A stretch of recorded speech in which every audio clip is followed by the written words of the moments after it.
Hi friends, welcome to my channel.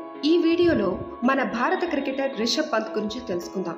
తన cricket ప్రయాణాన్ని ఎలా మొదలుపెట్టాడు, యాక్సిడెంట్ అయిన తర్వాత దాని నుంచి ఎలా కోలుకున్నాడు అనే విషయాలు తెలుసుకుందాం. రిషబ్ పంత్ అక్టోబర్ 4, 1997న ఉత్తరాఖండ్లో జన్మించాడు. అతని తండ్రి పేరు రాజేంద్ర పంత్, తల్లి పేరు సరోజ పంత్. అతనికి సాక్షి పంత్ అనే సోదరి కూడా ఉంది.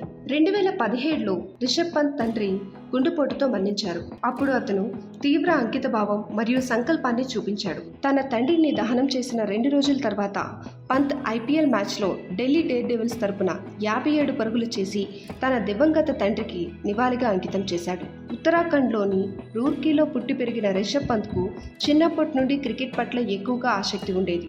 మౌలిక సదుపాయాల కొరత కారణంగా రిషబ్ ఒక నగరం నుండి మరొక నగరానికి వెళ్లాల్సి వచ్చింది.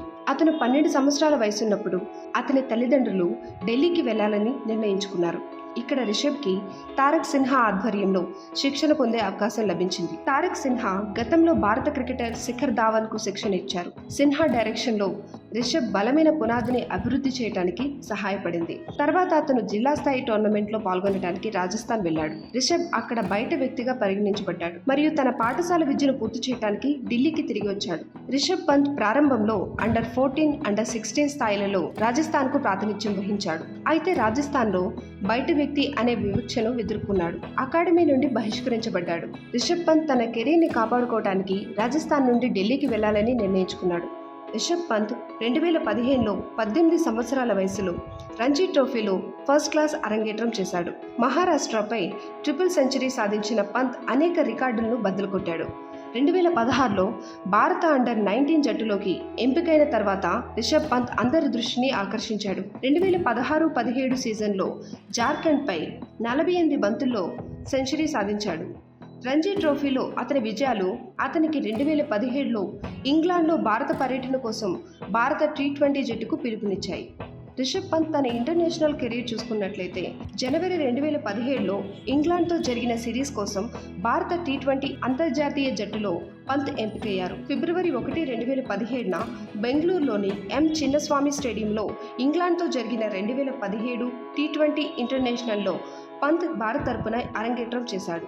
2017లో అరంగేట్రం చేయడానికి ముందు 19 సంవత్సరాల 120 రోజుల వయసులో T20I మ్యాచ్ల్లో అరంగేట్రం చేసిన భారతదేశపు అతి పిన్న వయస్కుడైన ఆటగాడు రిషబ్ పంత్. తన టెస్ట్ కెరీర్ చూసుకుంటే ఆగస్టు 2018లో ఇంగ్లాండ్తో జరిగిన సిరీస్ కోసం భారత టెస్ట్ జట్టులో పంత్ ఎంపికయ్యారు. అతను 18 ఆగస్టు 2018న ఇంగ్లాండ్ క్రికెట్ జట్టుతో జరిగిన టెస్టులో అరంగేట్రం చేశారు.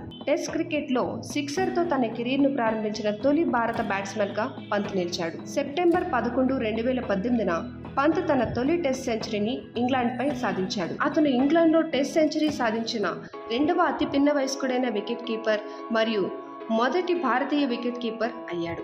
2018లో ఆస్ట్రేలియాతో జరిగిన మొదటి టెస్ట్లో పంత్ 11 క్యాచ్లు తీసుకున్నాడు. ఇది ఒక టెస్ట్ మ్యాచ్లో భారతదేశానికి వికెట్ కీపర్గా అత్యధికం.